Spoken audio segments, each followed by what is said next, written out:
tell it parallel park. Yeah. And here it tells you basically use your turning signal to tell it which way to look. So I'm gonna, whatever, go right, and then just drive.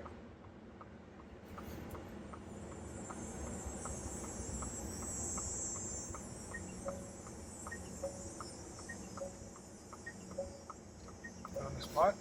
So it says put it in neutral. I'm not even in reverse or anything. Just put it in neutral and hold down the button.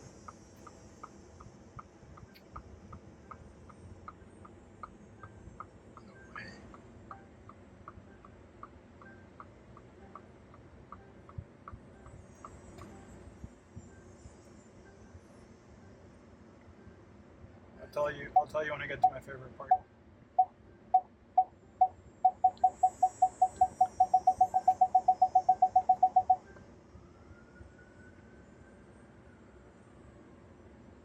This is my favorite part now. Watch the gear shifter.